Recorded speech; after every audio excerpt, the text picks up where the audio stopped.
Assalamualaikum warahmatullahi wabarakatuh. Innal hamdalillah nahmaduhu wa nasta'inuhu wa nastaghfiruh wa na'udzu billahi min shururi anfusina wa min sayyiati a'malina. May yahdihillahu fala mudilla lahu wa may yudlil fala hadiya lahu. Asyhadu an la ilaha illallah wahdahu la syarika lahu wa asyhadu anna Muhammadan 'abduhu wa rasuluh. Ya ayyuhalladzina amanu taqullaha haqqa tuqatih wa la tamutunna illa wa antum muslimun. Ya ayyuhan nasu taqu rabbakum alladzi khalaqakum min nafsin wahidah wa khalaqa minha zawjaha wa batha minhuma rijalan katsiran wa nisaa'a wattaqullaha alladzi tasaaluna bihi wal arham innallaha kana 'alaikum raqiba. Ya ayyuhalladzina amanu taqullaha wa qulu qawlan sadida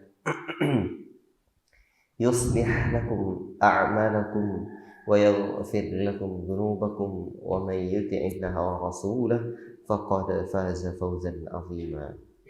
Amma ba'd, fa inna asdaqal hadithi kitabullah wa khairal hadi hadi Muhammadin sallallahu alaihi wasallam wa syarrul umuri muhdatsatuha wa kullu muhdatsatin bid'atun wa kullu bid'atin dhalalatun wa kullu dhalalatin finnar. Para penuntut ilmu sekalian yang dirahmati oleh Allah Subhanahu wa taala, syukur kita kehadirat Allah Rabbul Alamin. Pagi ini kita dapat lanjutkan halaqah tafsir kita.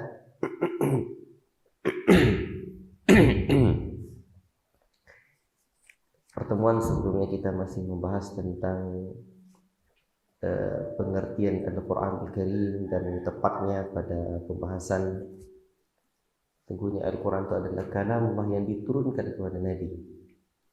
Kita membahas tentang Al-Munazzal ala Nabi sallallahu alaihi wasallam itu ya, dan insyaallah kita lanjutkan.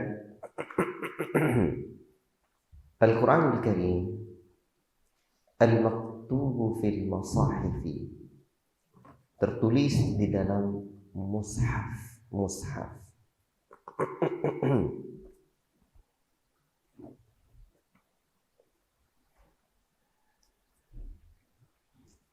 Jadi Al-Quran yang kita baca ini tertulis di dalam mushaf.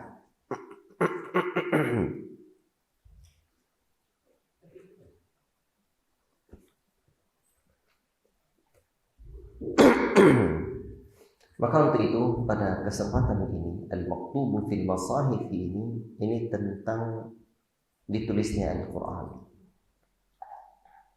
tentang penulisan Al-Quran ini disebutkan oleh Imam Al-Hakim di dalam kitabnya Al-Mustadrak.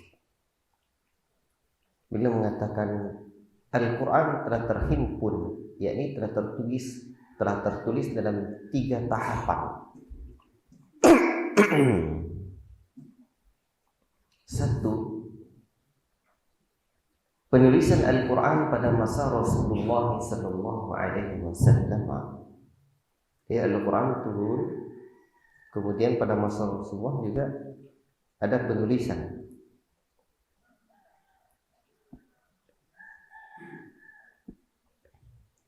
Imam Hakim mengeluarkan sebuah riwayat berdasarkan syarh Bukhari dan Muslim dari Zaid bin Thabit. Ia berkata, kami pernah berada di sisi Rasulullah SAW dan menulis Al-Quran di kulit-kulit. Menulis Al-Quran di kulit-kulit. Dan ini ada pembahasan kita nanti, pada pembahasan nanti Ustaz perlihatkan fotonya di PDF. Pada pembahasan al-manqul bit-tawatur, Al-Quran itu diriwayatkan kepada kita, dinukilkan kepada kita, itu dituturkan kepada kita dengan cara yang mutawatir, banyak para perawi riwayatnya, rawinya, dan mustahil untuk berdusta. Jadi di masa Nabi ini fatwanya, nanti akan saya jelaskan. Ini bentuknya itu al-mawqul bit tawatur, itu akan saya tunjukkan nanti. Insyaallah pertemuan berikutnya. Jadi ini penulisan Al-Quran pada masa Rasulullah SAW, itu tahapan yang pertama. Tahapan yang kedua,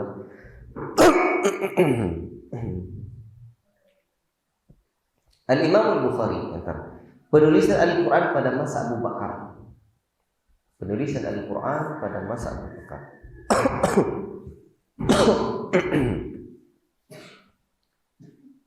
Imam Al-Bukhari meriwayatkan di dalam sahihnya dari Zaid bin Thabit, ia berkata, Abu Bakar telah mengirim kepada saya, kata Zaid bin Thabit, berita kematian penduduk Yamamah. Ternyata Umar bin Khattab berada di sisinya. Kemudian Abu Bakar berkata, sesungguhnya Umar telah datang kepadaku. Kemudian ia berkata, sesungguhnya kematian itu telah merenggut nyawa para penghafal Al-Quran, para qurra. Dan saya khawatir, kata Umar, apabila hal itu terjadi pada qurra di tempat-tempat lain, sehingga akan banyak daripada qurra yang akan pergi meninggalkan kita. Sesungguhnya aku berpendapat agar engkau memerintahkan untuk menghimpun atau menulis Al-Quran. Jadi ini Umar kasih usulan kepada sahabat yang mulia Abu Bakar As-Siddiq radhiyallahu taala anhu untuk mengumpulkan Al-Quran. Karena banyak para penghafal Al-Quran yang wafat. Apalagi pasca perang yang mamah ini. Pasca kematian penduduk yang mamah ini. Jadi apa kata Abu Bakar As-Siddiq radhiyallahu taala anhu? Kemudian aku katakan kepada Umar, bagaimana kamu melakukan sesuatu yang tidak dilakukan Rasulullah sallallahu alaihi wasallam? Lalu apa kata Umar? Demi Allah, itu baik. Umar terus mendesakku hingga Allah melapangkan hatiku untuk melakukan hal tersebut. Dan akhirnya aku berpendapat seperti pendapat Umar. Akhirnya dibukukan. Zaid bin Thabit juga berkata, Abu Bakar berkata kepadaku, sesungguhnya kamu adalah pemuda yang berakal cerdas. Karena Zaid ini orang sahabat Nabi yang kecil, yang masih muda, dia cerdas. Kami tidak meragukanmu, kata Abu Bakar kepada Zaid bin Thabit. Dan kamu dahulu pernah menulis wahyu untuk Rasulullah SAW. Maka lakukan penelitian kembali dan kumpulkan kembali untuk ditulis dalam satu mushaf, kata Abu Bakar kepada Zaid bin Thabit.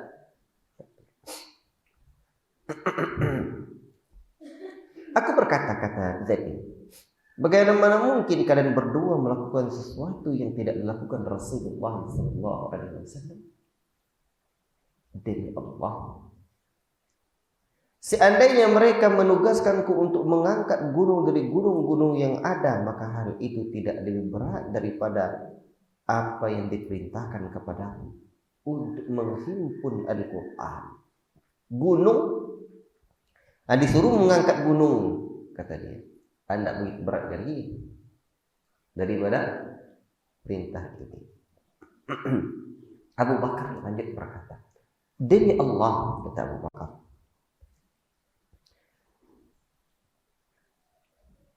ini baik. Kemudian Abu Bakar terus mendesakku hingga Allah Subhanahu wa taala melapangkan hatiku sebagaimana melapangkan hati Abu Bakar dan Umar. Akhirnya maka aku teliti Al-Quran itu dan aku kumpulkan untuk ditulis dalam satu mushaf. Dengan apa? Dari mushaf dari pelepah kurma, lempengan batu, juga dari dada. Ya, orang-orang yang menghafal Al-Quran atau penghafal Al-Quran.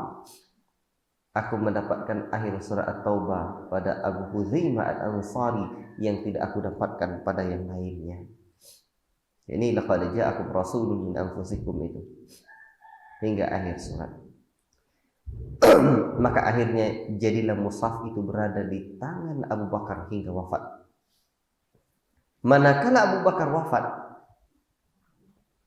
kata Zaid bin Thabit, ini masih riwayat dia, mushaf itu pun berada di tangan Umar bin Khattab radhiyallahu taala an. Kemudian setelah wafatnya berpindah ke tangan Hafsah binti Umar. Jadi anaknya Umar. Mushaf yang dikumpulkan oleh Zaid bin Thabit itu. Zaid bin Thabit itu.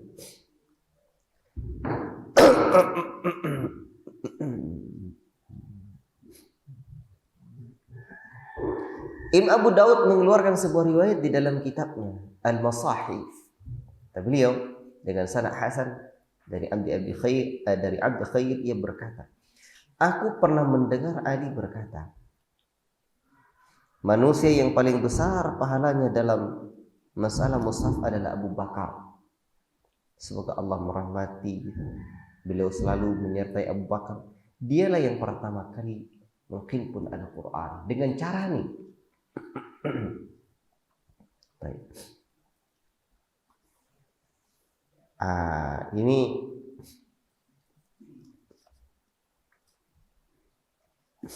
dan seterusnya ya tentang penulisan Al-Quran pada masa Abu Bakar As-Siddiq. Ini sudah jelas bagi kita ya.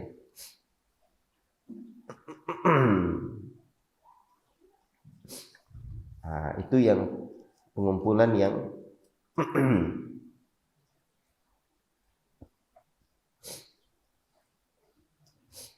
pengumpulan yang kedua.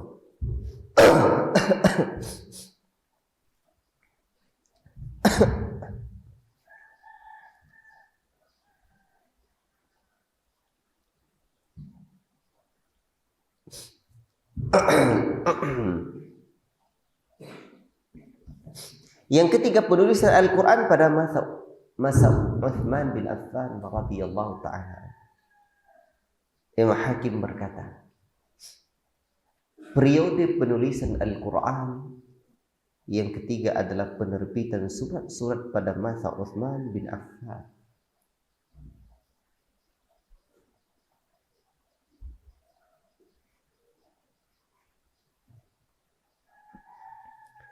Imam Bukhari meriwayatkan dari Anas, sesungguhnya Hudzaifah ibn al-Yaman pernah datang kepada Uthman. Ini Hudzaifah. Dan dia adalah orang yang ditugaskan untuk memerangi Ahlus Syam dalam misi penaklukan kota Armenia dan Azerbaijan bersama Ahlul Iraq. Manakala Hudzaifah ibn al-Yaman ini berada di bumi Syam, beliau dikejutkan dengan adanya perbedaan mereka tentang qiraah, yakni bacaan Al-Quran, cara membaca Al-Quran. Maka Hudzaifah pun akhirnya menyampaikan kepada Utsman radhiyallahu taala anhu, selamatkan umat sebelum mereka berselisih seperti perselisihan kaum Yahudi dan Nasrani. Kemudian Utsman mengutus seseorang untuk menemui Hafsah. Hafsah itu siapa? Anak Umar yang tadinya megang mushaf. Mushaf yang ditulis pada masa siapa? Pada masa Abu Bakar yang diusulkan oleh Umar, yang dikerjakan oleh Zaid bin Thabit. Agar Hafsah mengirimkan mushaf yang ada padanya untuk kemudian ditulis dan disalin kembali. Setelah itu selesai, maka naskah aslinya akan dikembalikan kepada Hafsah. Maka Hafsah pun mengirimkan naskah aslinya kepada Utsman. Kemudian Utsman memerintahkan Zaid ibn Thabit, Abdullah ibn Zubair, Sa'id bin As, Abdul Rahman ibn Harith ibn Hisham. Lalu mereka menulis mushaf yang asli dalam bentuk beberapa mushaf. Utsman pun berkata kepada 3 penulis yang berasal dari Quraisy, apakah kalian bertiga berselisih dengan Zaid dalam masalah penulisan Al-Quran? Tulislah ia dengan bahasa Quraisy, karena sesungguhnya Al-Quran diturunkan Allah Ta'ala dengan bahasa mereka. Mereka pun melaksanakannya. Sehingga ketika mereka telah selesai dalam menulis mushaf asli dalam beberapa mushaf, Utsman pun mengembalikan mushaf yang asli kepada Hafsah. Kemudian beliau mengirimkan kepada setiap daerah 1 mushaf dan memerintahkan kepada semua sahabat yang memiliki catatan atau mushaf yang lain agar dibakar, agar tidak berselisih. Nah, ini maslahat yang nampak oleh Utsman ketika itu. Itu dia.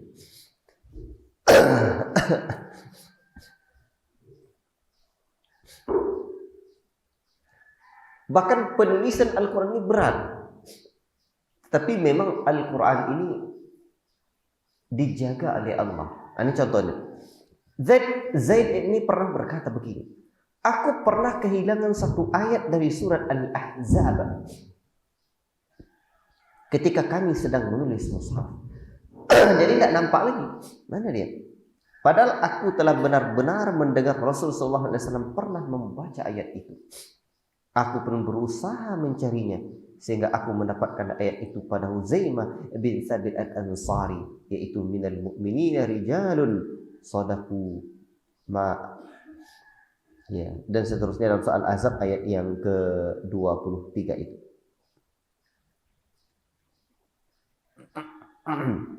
Ya, minal mu'minina rijalun sadaqu ma ahadallahu alaihi. Jadi ini Al-Ahzab ayat yang ke-23. Kemudian aku masukkan ke dalam suratnya di dalam mushaf. Jadi Allah kan kata begini, inna nahnu nazzalna dzikra wa inna lahu lahafizun. Sesungguhnya kami telah turunkan dzikra. Makna dzikra adalah Al-Quran, termasuk juga hadis. Wa inna, dan sesungguhnya kami laha, untuk dzikra ini, lahafizun, betul-betul akan kami pelihara. Ini kan lahafizun itu ada lam, itu lam taukid namanya. Betul-betul kami akan pelihara. Jadi siapa yang menurunkan Al-Quran? Allah. Siapa yang menjaganya? Juga Allah. Di mana Allah jaga Al-Quran? Di dada para penghafal Al-Quran. Walaupun mushaf, di mushaf mungkin hilang, tapi akan Allah tidak hilangkan di dada para penghafal Al-Quran. Itulah keutamaan para penghafal Al-Quran. Sekiranya buku-buku di dunia ini mungkin rusak, tidak ada lagi, Al-Quran tidak akan hilang di dada para penghafal Al-Quran. Jadi tidaklah satu ayat pun, bahkan satu baris pun disengaja dipalsukan oleh orang-orang yang ingin merusak kesucian Al-Quran, melainkan Allah memiliki para penghafal Al-Quran di dunia. Sehingga silahkan tantang, kata mantan para pendeta, tantang para pendeta dan orang-orang Kristen. Mana di antara mereka yang hafal 1 halaman saja? Pernah saya dengar di antara mereka videonya seperti itu. 1 halaman saja yang para pendeta itu hafal kitab yang mereka anggap suci yang pernah diberi itu, katanya begitu. Kata para pendeta demikian, tidak ada yang mereka sanggup. menghafalnya tanpa salah sedikit pun. Tapi Al-Quran Karim anak kecil-kecil dah Al-Quran. Jadi Al-Quran wahyu yang Allah pelihara. Antum paham maksud Ustaz? Kalian paham ya? Nah ini ini penulisan yang keberapa? Ketiga. Ibnu Hajar rahimahullah ta'ala pernah berkata, hal ini terjadi pada tahun ke-25 Hijriyah dan telah lalai sebagian orang yang kami temui. Mereka mengira bahwa hal tersebut terjadi pada batas tahun 30, tapi tidak menyebutkan sandaran. Jadi maksud Ibnu Hajar ini tahun 25 Hijriah ini terjadi. Berarti berapa tahun sepeninggalan Nabi? Sepeninggalan Nabi tahun berapa tahun berarti? Nabi wafat tahun berapa? Nabi berdakwah di Mekah berapa lama?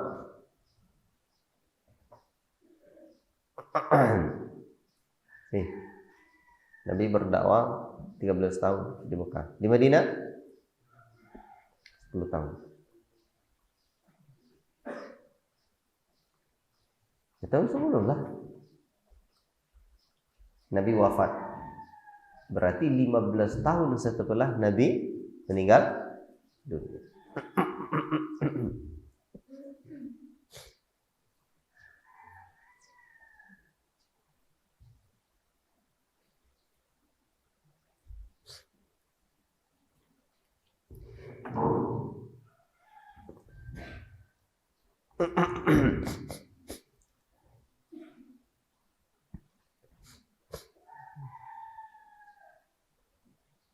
Jadi semasa penulisan itu ada riwayat menyebutkan mereka berkumpul dan mereka menulis. Apabila mereka berbeda pendapat tentang satu ayat, maka mereka berkata, ayat inilah yang pernah dibaca oleh Rasulullah SAW kepada si fulan.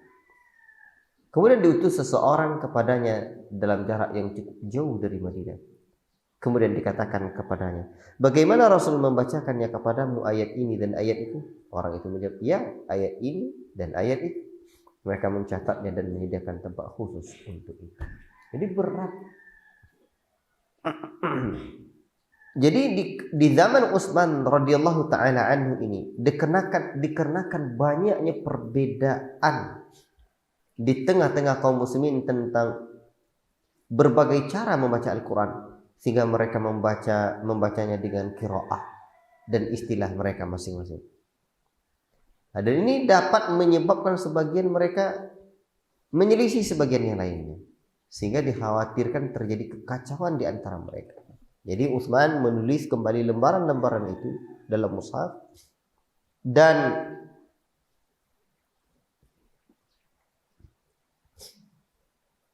berapa jumlah mushaf itu yang ditulis itu?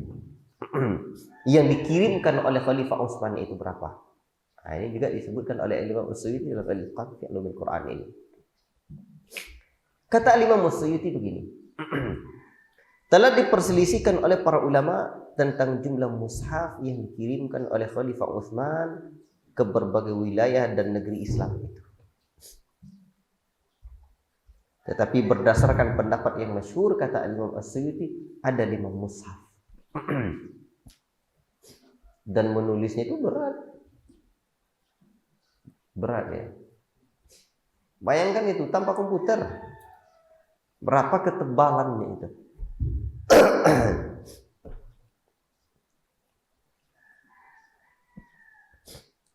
Di dalam riwayat Ibnu Abi Dawud, beliau mengeluarkan sebuah riwayat dari jalan periwayatan Hamzah Az-Zayyad. Ia berkata, Utsman telah mengirimkan 4 mushaf. Ibnu Abi Dawud juga berkata, aku pernah mendengar Abu Hatim As-Sijistani berkata bahwa Utsman menulis 7 mushaf, kemudian mengirimkan mushaf-mushaf itu ke Mekah, ke Syam, ke Yaman, ke Bahrain, Basrah, Kufah, dan menahan 1 mushaf di Madinah. Berarti kalau di sini ada 7 mushaf. Nah, ini pendapat yang lain.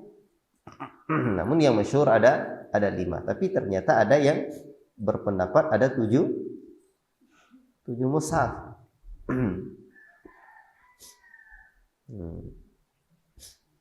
Jadi ditulisnya 7 mushaf, kemudian dikirimkannya mushaf itu ke Mekah, ke Syam. Ketika itu pemerintahan kan di Madinah. Jadi ke Mekah, ke Syam, Yaman, Bahrain, kemudian ke Basrah, ke Kufah. Nah, kemudian ditahan oleh Utsman, satu di Madinah. Baik. Ikhwati fillah barakallahu fikum. Nah, ini tentang mushaf-mushaf ini.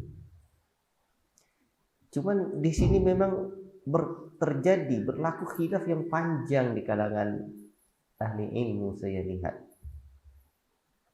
Ya. Sejak kapan sebenarnya mushaf ini terkumpul dengan baik? Itu memang terjadi khilaf. Nah, insya Allah pertemuan selanjutnya akan saya cobalah sampaikan. Sebab menurut sebagian ahli ilmu bahwa ini sudah dikumpulkan di zaman Nabi. Walaupun tadi disebutkan bahwa ada penulisan di zaman Nabi pada masa Rasulullah SAW itu masih apa? Masih di kulit-kulit. Tapi ada bantahan dari mereka. Enggak. Pada masa Nabi juga ada terkumpul. Bukan seperti riwayat yang 3 ini. Kalau di sini kan ada 3 masa. Ya, ada 3 masa. Baiklah, mungkin pada pertemuan selanjutnya akan saya sampaikan. Besok pagi tidak ya. Pagi udah beda kajiannya, tidak tafsir lagi. Besok insya Allah hari Senin ya, akan saya sampaikan. Ini perbedaan pendapat yang terjadi.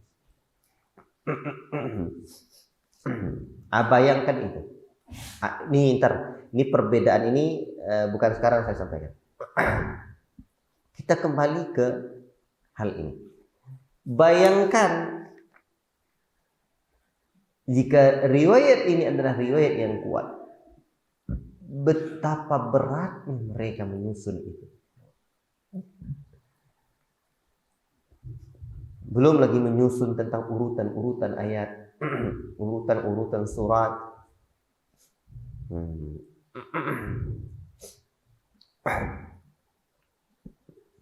Dan tentang urutan ayat-ayat Al-Quran ini disebutkan oleh Imam As-Suyuti begini. Berdasarkan ijma' para ulama, kesepakatan para ulama, dan nas-nas yang serupa, bahwa urutan ayat-ayat Al-Quran itu bersifat tauqifi, berasal dari Allah. Urutan-urutan itu berdasarkan apa? Itu bersifat tauqifi, berasal dari Allah. Tidak ada syubhat pada hal ini. Jadi jangan diragukan. Jadi jangan dalam pikiran bahwa itu hanya sekehendak mereka yang nyusun. Seperti orang-orang orientalis nanti akan ada dakwahan mereka yang seperti itu. Yang dibaca itu dari Allah dan ulama berijma' dalam ini.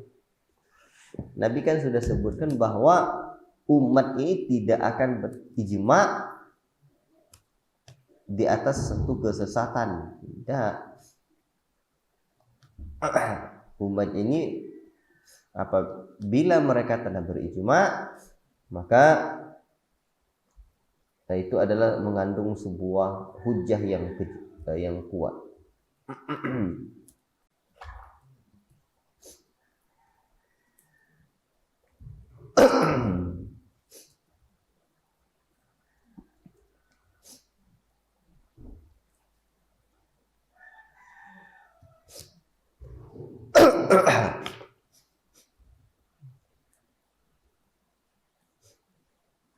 Karena ada hadis yang menjelaskan seperti ini.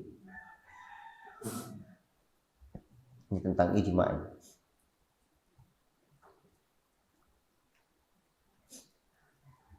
La tajtami'u ummati ala dhalalatin. Hadis ini dikeluarkan oleh Ibnu Majah, At-Tabrani dan selainnya.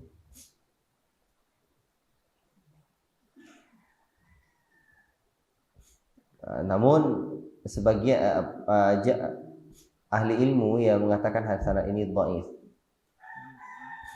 Seluruh jalan-jalannya tidak keluar daripada perbincangan para ulama.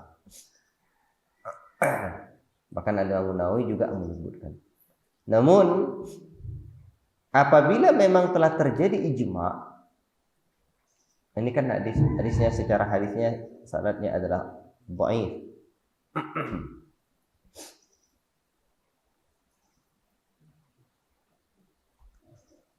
Tetapi makna dari kandungan hadis ini, apabila telah terjadi ijma para ulama itu disepakati. Ini namanya suatu kesepakatan. Nah, itu mengandung kebenaran.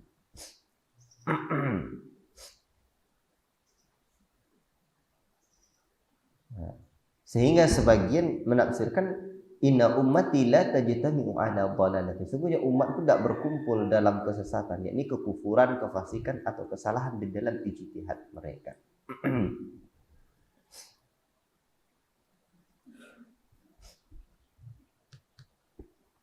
Oke lah. Yang jelas para ulama menerima tentang ijma ini. Bahkan ijma ini satu konsensus hukum yang telah disepakati. Baik. Adapun secara ijma, tidak sedikit pun dari para ulama yang menukil, di antaranya Imam Zarkashi di dalam kitabnya Al-Burhan fi Ulumil Quran dan yang lainnya. Jadi tauqifinya seperti apa? Berarti kan dari Allah. Siapa yang memerintahkan menyusun itu? Berarti dari Nabi. Dari Nabi Sallallahu Alaihi Wasallam. Tanpa diperselisihkan di antara kaum muslimin.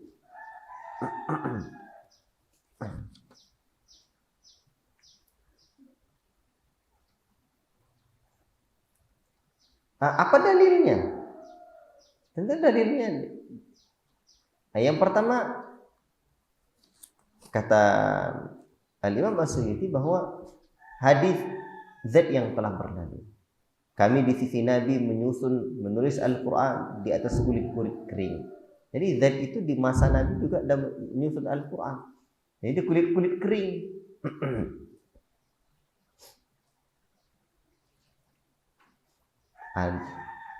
Kemudian juga artinya di masa Nabi sudah disusun di masa Nabi. Demikian juga hadis yang diriwayatkan oleh Imam Ahmad, Abu Dawud, At-Tirmidzi, Nasa'i, Ibnu Hibban, Al-Hakim dari Ibnu Abbas. Apa kata Ibnu Abbas? Aku pernah berkata pada Utsman, apa yang mendorong kalian untuk menulis surah Al-Anfal padahal dia termasuk Al-Mathani, dan surah Al-Bara'ah padahal dia termasuk Al-Ni'am. Anda juga mendampingkan antara keduanya, dan kalian tidak menulis di antara keduanya tulisan Bismillahirrahmanirrahim, serta kalian meletakkannya pada golongan As-Sab'ut At-Tiwal, 7 ayat surat yang terpanjang. Maka Utsman berkata, telah turun kepada Rasulullah SAW surat-surat yang memiliki jumlah ayat. Maka setiap ada wahyu turun, beliau memanggil sebagian orang yang menulis wahyu itu. Kemudian beliau berkata, letakkanlah ayat-ayat itu dalam surat yang disebutkan di dalamnya ini dan itu. Surah Al-Anfal termasuk di antara surat yang pertama kali diturunkan di Madinah. Sedangkan surah Bara'ah termasuk di antara surat yang terakhir diturunkan dari kisah-kisah mirip dengan surah Al-Anfal. Karena itu aku mengira bahwa surat Bara'ah itu termasuk surah Al-Anfal. Tetapi Rasulullah SAW, ketika Rasulullah SAW wafat, beliau tidak menjelaskan kepada kami bahwa ia termasuk surat Al-Anfal. Oleh karena itu aku mendampingkan di antara keduanya, dan aku tidak menulis di antara keduanya tulisan Bismillahirrahmanirrahim. Aku meletakkannya pada Sab'ut Tiwal. Jadi ijtihad mereka itu bukan berdasarkan pikiran mereka sendiri. Namun ayat-ayat itu sudah disebutkan Rasulullah. Artinya Rasul manakala turun ayat ini, Itu disuruh Rasul letakkan di sini. Dan begini. Di sinilah setiap surat itu berarti kita, bagi siapapun yang misalkan ngambil jurusan kuliah jurusan ulumul Quran, dia akan belajar hal-hal seperti ini. Masing-masing surat itu ada sejarah. Demikian pula dalam riwayat Ahmad disebutkan dengan sanad yang hasan. Utsman bin Abil As pernah berkata, ketika aku sedang duduk bersama Rasulullah sallallahu alaihi wasallam, tiba-tiba Nabi mengangkat pandangannya, kemudian menurunkan pandangannya lagi, kemudian beliau bersabda, Jibril telah datang kepadaku, kemudian memerintahkan untuk meletakkan ayat ini ke tempatnya dalam surat ini. Berarti Jibril suruh. Innallaha ya'muru bil 'adli wal ihsan wa ita'i dzil qurba, dalam surah An-Nahl ayat 90 hingga akhirnya. Berarti kan Rasul dah suruh, Jibril dah suruh, Rasul suruh lagi letakkan.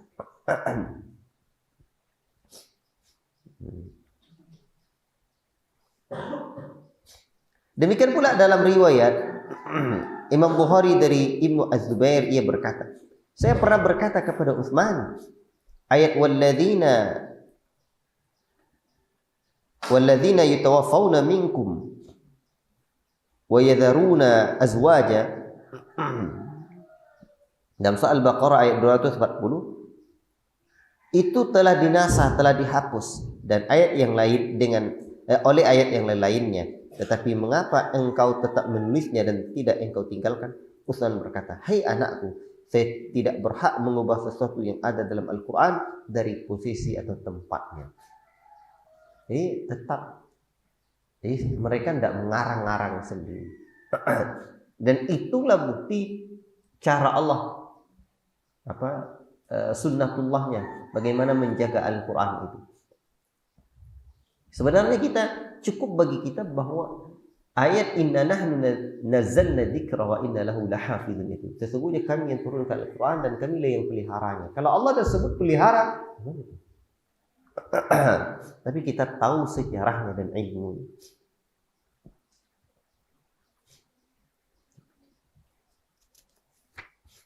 Ini berarti tentang apa? Tentang urutan ayat-ayat Al-Quran itu adalah tauqifi, jadi tidak sembarangan. Ayat-ayatnya. Timbul sekarang pertanyaan. Kalau tadi berbicara tentang ayat-ayat, bagaimana dengan surat-suratnya? Apakah surat-suratnya juga tauqifi ataukah ijtihad dari para sahabat? Ini merupakan persoalan khilaf. Jumhur ulama berpendapat yang kedua. Di antaranya Imam Malik dan Al-Qadi Abu Bakar dalam salah satu pendapatnya.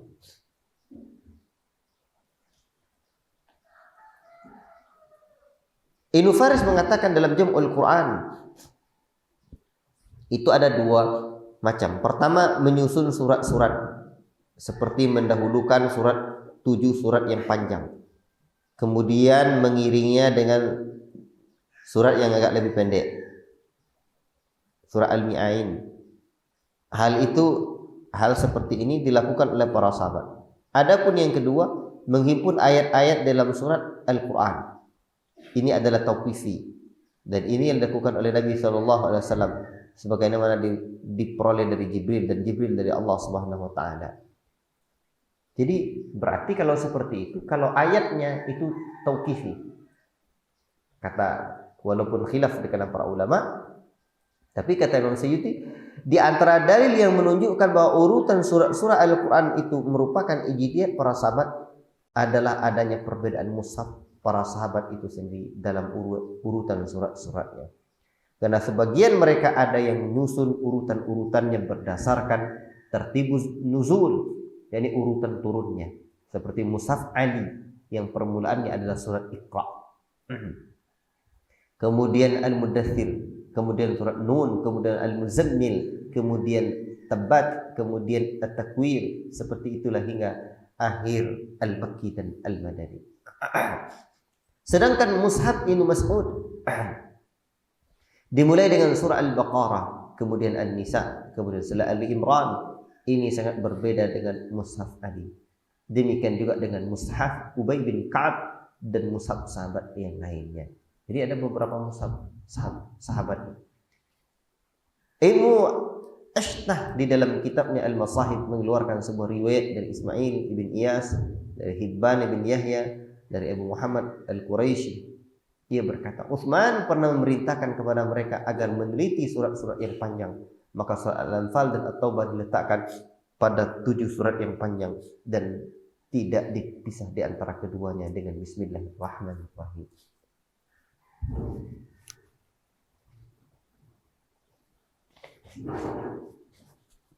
Tetapi sebagian para ulama tetap memandang bahwa ini penyusunan surat tetap kau tauqifi. Apa tauqifi itu? Satu paket langsung dari Allah.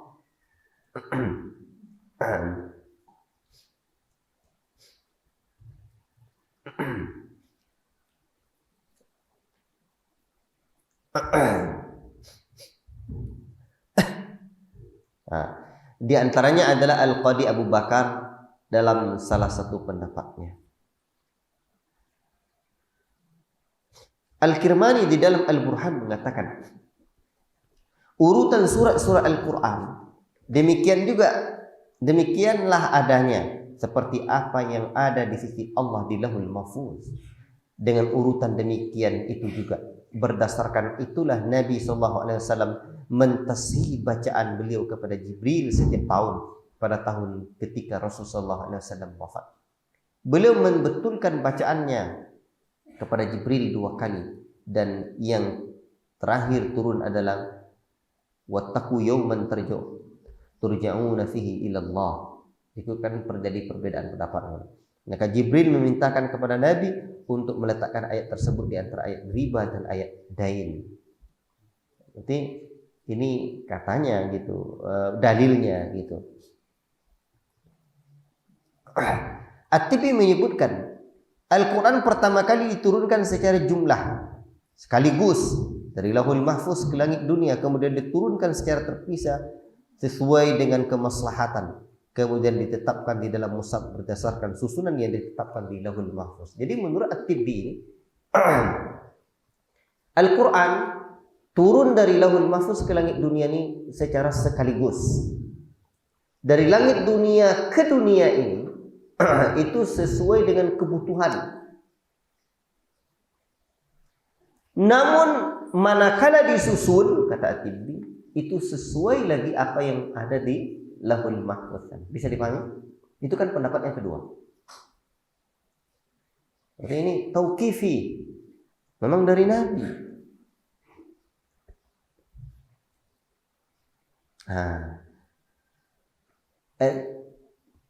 Ini Imam As-Suyuti kembali melanjutkan begini. Imam Zarkasi di dalam kitabnya Al-Burhan mengatakan sebenarnya perbedaan di antara kedua pendapat tersebut bersifat lafzi. Karena orang yang berpendapat dengan pendapat yang kedua mengatakan sesungguhnya telah ditunjuk pada mereka itu. Ditunjuk pada mereka itu untuk itu. Hal itu untuk mengajarkan kepada mereka tentang sebab-sebab turunnya dan letak hikmatnya. Oleh karena itu Malik berkata, sesungguhnya mereka menyusun Al-Quran berdasarkan apa yang mereka dengar dari Nabi. Selain pendapat itu yang mengatakan bahwa urutan Al-Quran merupakan ijtihad dari sahabat, maka khilaf ini mengarah kepada kesimpulan apakah urutan itu merupakan tauqifi qaul atau semata-mata istinad fi'li yang meninggalkan pada mereka kesempatan untuk melihat kembali. Ya. Jadi begini, nampaknya menurut Imam Zarkashi ini permasalahannya seperti ini, bahwa ini dari Rasul sendiri kah yang menyuruh atau para sahabat ini mengerjakannya, tapi juga ada sandaran-sandaran perbuatan mereka itu dari Nabi. Di dalam Sahih Bukhari dikatakan bahwa Nabi SAW apabila berada di tempat tidurnya setiap malam, belum menggabungkan kedua telapak tangannya, kemudian meniupkan pada keduanya, kemudian baca qul huwallahu ahad dan al-mu'izzatain. Nah, jadi Nabi dah urutkan juga sebelumnya. Ini. Demikian juga Abu Ja'far An-Nahas mengatakan menurut pendapat yang terpilih bahwa susunan surat berdasarkan urutan seperti yang ada sekarang berasal dari Rasulullah. Ini berdasarkan hadis Wa'ilah. Abu Ja'far An-Nahas mengatakan hadis ini menunjukkan bahwa dan Rasulullah SAW bersabda, aku diberi gelar As-Sab'ut Tiwal sebagai pengganti Taurat, yakni 7 surat yang panjang-panjang. Apa kata Abu Ja'far An-Nahas? Hadis ini menunjukkan bahwa susunan Al-Quran itu diambil dari Rasulullah dan sesungguhnya itu ada sejak waktu itu. Akan tetapi Al-Quran dihimpun dalam mushaf berdasarkan satu bahasa Quraisy. Hadis ini telah datang dengan lafaz Rasulullah yang menjelaskan tentang susunan Al-Quran. Wallahu ta'ala a'lam bishawab. Kata Al-Imam Suyuti begini. Di antara dalil yang membuktikan bahwa surat-surat itu tauqifi adalah adanya hawamim. Itu diletakkan secara berurutan. Demikian juga at-tawasin. Sedangkan al-musabbihat tidak diurutkan secara berurutan, tetapi dipisah di antara surat-suratnya dan dipisah pula di antara tasin mim dan asy-syu'ara.